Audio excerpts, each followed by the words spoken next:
Hey everyone, it's Allie, and the patch 1.0 patch notes just dropped, and I finished reading through all of them. Now, I have seen already, even while I was reading the patch notes, a lot of questions about Allie. How is X or Y build doing? Allie, did this build get nerfed? Is this viable? And I want to make one large video that's going to address everyone's concerns. In this video, we're going to talk about the buffs and nerfs to Falconer, to Void Knight Autobomber, and to Fred all in one place. I'm going to talk about each build individually, just so we can have it all sectioned off if you're only interested in a very specific build. And there will be chapters for this video if you want to just go to exactly the build that you want to go to. I do want to give you a little quick TLDR before we go any further, that all of these builds are fine. If anything, all of these builds, with the exception of Fred, maybe, have all basically received pretty large buffs to their overall power. No matter which of the three builds you're interested in playing, all of them will be completely fine. All of them will be at least as powerful as they were when I made my video on them. And all of them will be wonderful builds for you to start your journey in Season 1 on. Please don't worry about any of these buffs. I want to make it as clear as possible to you that all of these builds are fine and you will not struggle. With that out of the way, why don't we first start talking about Shadow Dagger Falconer? I think this is the build that's raised the most amount of questions, simply because I think all of us have seen the Shadow Dagger nerf. Both the base damage on Shadow Daggers and the effectiveness of added damage have both been massively nerfed. Now, this will account for about a 25 to 35% DPS nerf. It all depends on how much added damage you were stacking in the first place and how much crit multi you had instead, which is a pretty sizable nerf, but I can promise you and I can assure you that it does not matter. I knew about this nerf before the patch notes actually came through, and I put my build together after knowing about the nerf. Even with this nerf, this build is going to do so much damage that it literally does not matter. To help showcase this, I drew this really helpful paint graph for my stream earlier today. So as we can see here in these various colors, we have a bunch of meta builds. This is a chart of their DPS, and as you can see, they're all within a pretty tight band to each other. Realistically, whichever one of these builds you would have picked, they all would have done pretty much the same damage, so you pretty much would just want to pick whichever build is more interesting to you. On the left, we have this green bar. The green bar is what Shadow Dagger Blade Master would have been. As you can see, this little white section is what it basically lost. With it losing 30% of its damage, it's basically in line with every other build in the game. Realistically, Shadow Dagger Blade Master was so broken that it did need a nerf, and it honestly deserved this nerf. It was just way too good in comparison to everything else. Now, further on the left, we see this pink bar. This pink bar is what Falconer is. As you can see, if nothing happened, if this didn't get nerfed, it would have been so much further ahead of every other build in the game that it wouldn't have even been in close. The reason for this being is that it's literally just a Blade Master setup, except it can just proc your Shadow Daggers almost twice as fast as a Blade Master can. Because of this, and ignoring any of the other buffs that Falconer has over Blade Master, just being able to basically proc your main damage almost twice as fast was going to make it so strong that it wouldn't have even been close. With the nerf, as we can see, Falconer did lose quite a bit of damage, but as you can see here, the gap between it, with the pink line, and all the current meta builds is still going to be very large. This build is just way too strong, and realistically, if the devs never mentioned the Shadow Dagger nerf actually being implemented, and you went into the season, you would have just been saying, wow, this build does a stupid amount of damage. Shadow Daggers is broken. You would have just said that without knowing that you're actually doing 35% less damage than you should have. I just hope this makes it very clear that the nerf doesn't matter and the build is completely fine. Now, to add on to all this, there is one more nerf we should talk about, and that is to evasion.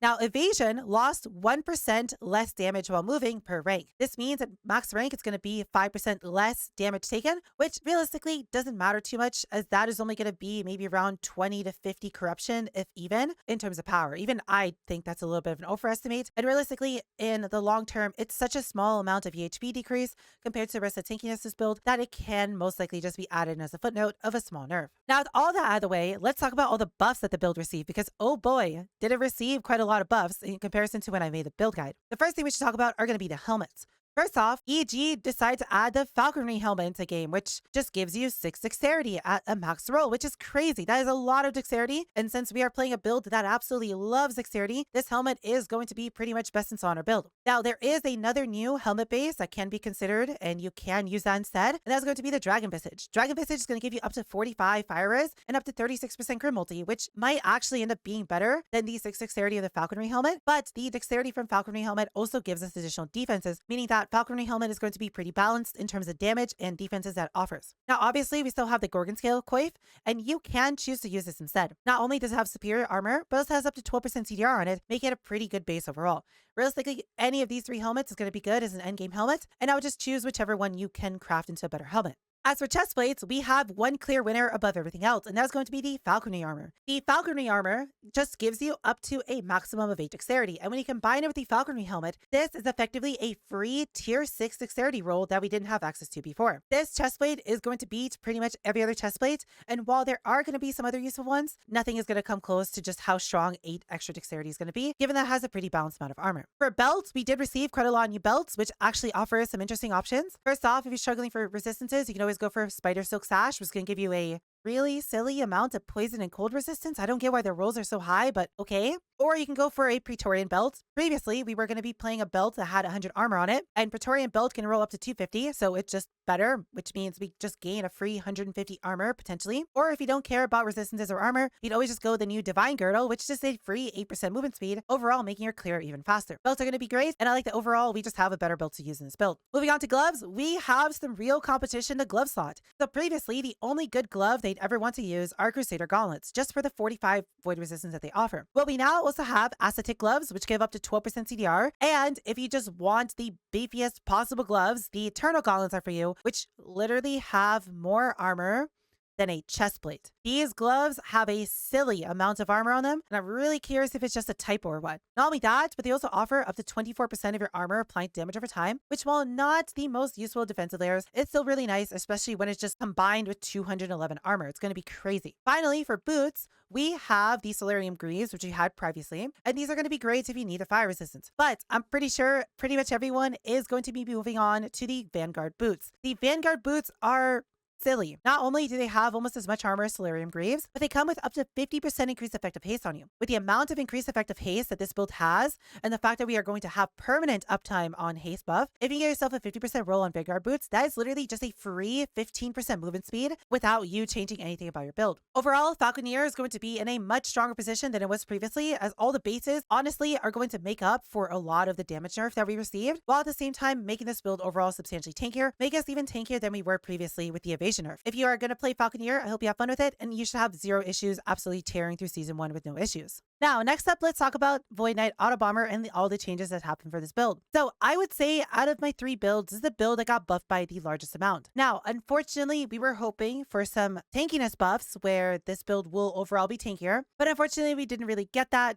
We did get maybe a tiny little bit of an extra HP increase, but it's not really that noticeable. The big thing that we got was some of the biggest utility changes of any class ever. This build has gone from feeling like garbage to play at times to feeling amazing to play at all times, and that is simply due to Healing Hands. Now, Healing Hands is a skill that's never had a passive tree before, and with the addition of 1.0, we are now getting a new passive tree, and this passive tree is decently good, and in my opinion, is going to add a decent amount to the build. So the biggest thing here is, as you can see at the top, we are not using Lunge anymore, and the reason for that being is that Healing Hands, when we go up, is going to give us Ray's Chariot, which turns into a mobility skill, and the very powerful thing about this is that it doesn't require a target, meaning that this build finally has a mobility skill that's just as good as Lunge, that allows you to have a mobility skill that isn't handicapped by something really stupid like having to target an enemy. And the other thing about this as well is that you also get Sun Shroud, which makes you immune while moving, meaning for example on Lagan, where you have to dash through the beam, you aren't just going to randomly die, meaning that this is a full-fledged traversal skill with absolutely zero issues. The other really cool thing about this is that Healing Hands can also be auto-triggered by other skills without it impeding the effect that it's a travel skill now. So for example, Hand of Aurelius is going to give us a 100% chance to cast Healing Hands every time we smite, meaning that we're just going to spam a bunch of free Healing Hands on top of each other, which immediately heals us for 100 health and additional 80 health over the next 3 seconds. The thing is, we can go get Purity of Thought and Bless Perish, which means that's going to just be free, meaning that this is just free Healing Hands every time we press smite with no downside, insta healing us and giving us a really nice dot. We can also make it do damage with Searing Light, which has 200% effectiveness of added spell damage, which we have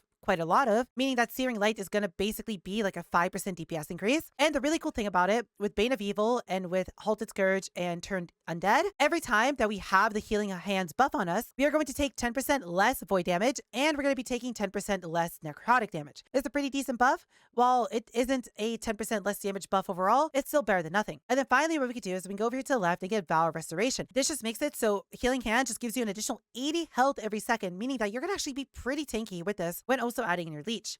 overall, this just more than Lunge would ever do for us in this build, and it's just amazing. I absolutely love the fact that we now just don't need to use Lunge anymore. I mean, this build is just going to overall be a lot stronger. Now, that's not the only thing that have changed about this build. This build is only going to get better. First off, we have the Terror Crown, which is broken. Now, mind you, if you look at the implicit rolls, they are massive, so the chance of you getting a good Terror Crown is very low. But just imagine if you get yourself a 7 Vitality Terror Crown. That's just a free 7 Vitality we never had access to. Overall, just making us tankier. And the 130% increased echo damage with skills echoed can just be a lot of damage. This is going to be substantially better than the Augury Helmet, which is the base we're using prior. While losing 10% CDR might feel bad, the amount of extra damage this gives us and the reduced cast speed of Devouring Orb might remove some clunkiness for some people. In my opinion, I think Terror Crown is just an absolute winner.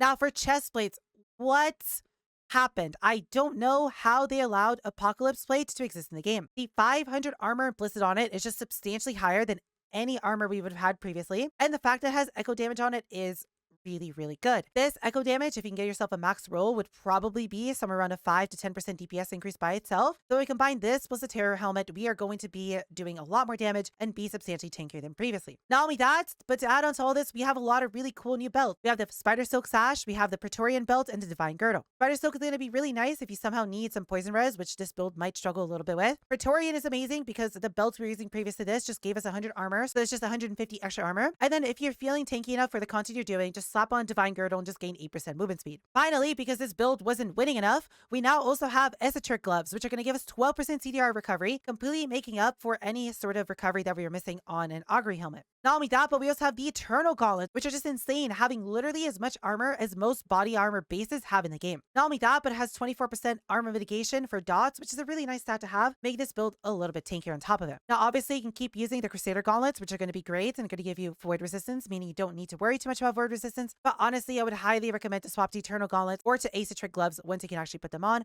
as these things are going to be cracked. And finally, because this build wasn't fast enough, we now have Vanguard Boots, which are going to give us 50% increased effective haste on us. If you can somehow get yourself a pair of Vanguard Boots with experimental haste on them as well, holy, you are going to be fast. You're going to be absolutely fast and you're going to tear through all the content. Now, you can still keep using Solarium Greaves, which have a little bit more armor and are going to fix your fire res if you need your fire res to be fixed. But in most cases, your endgame boots is now just going to be Vanguard Boots. Overall, this build gained a large amount of extra armor, pushing us from around 50% less damage taken through our armor to somewhere around 60% less damage taken from our armor, making us decently tanky, although I wish this would have been maybe a little bit more than just that. If you're planning on playing Void Knight Autobomber and you're interested in this build, you are going to go even faster than previously before while being tankier and doing more damage. Now, I know a lot of people were afraid of this build not being good or being nerfed by all the changes, but no, it's fine, and these bases are just making this build overall even stronger. And finally, let's talk about all the changes that have happened for Fred. Now, Fred is a little bit of a mixed bag, but I think overall Fred ends up being a little bit stronger than before. I'm not really entirely sure. So the first thing that we really should talk about is the fact that low life did not get nerfed. That means we can still play a build where we get Exsanguinous, where we get Last Episode Living, and where we get the experimental glove mod, but none of it got touched, meaning that we can still very easily hit 10,000 ward in this build. Now, technically, one thing did get changed. Exsanguinous got its level adjusted a little bit, meaning that's actually going to be a little bit easier to find a 1 or 2 LP Exsanguinous, which is, I guess, a tiny little bit of a buff. Outside of that, unfortunately, Death Rattle did receive a pretty hefty nerf to its critical strike multiplier, which is going to be a decent amount of DPS loss for this build. And at the same time, the One for All node out of Dreadshade was reduced from 60% more damage to 40% less damage. So between the Death Rattle nerf and the One for All nerf, it is looking a little bit bad for Fred, but fret not, because it's not actually all doom and gloom. So the first thing to mention is going to be the big minion rebalance that we've seen across this patch. First off, we have a new helmet base called Raven Crown, which is going to give your minions 15 flat spell damage, which is quite a pretty big amount of minion damage, making up for a decent chunk of the nerfs. And at the same time, we now finally have minion support on weapons. Typically, we've been using just a Chronostasis because Chronostasis was the only good weapon for this build due to the intelligence on it, but we can now consider using a Scepter, which is going to give us minion damage, and at the same time, we now have actual proper minion suffixes. Previously, all we had was minion spell damage as the only suffix that we could actually get on a weapon, which is why we actually use the Chronostasis. But now, because we have access to both the flat minion spell damage hybrid rolls and because we have access to minion penetration rolls, we can actually very easily get a pretty decent looking weapon. And you can eventually just get a 2 LP or 1 LP chronostasis and put one of these stats on chronostasis, make it even better than it previously was. To add on to all this, we are now also getting a new belt base called the Chain Belt, which is going to give us 74 word decay threshold, which is a pretty big extra increase to the amount of tankiness that this build will have. Lastly, we're also going to get a new pair of gloves called the Eternal Gauntlets, giving us 211 armor. Now, this build wasn't really stacking armor before, so you could keep using a pair of Crusader Gauntlets for the void resistance, but if you don't need the void resistance, Eternal Gauntlets are going to be great,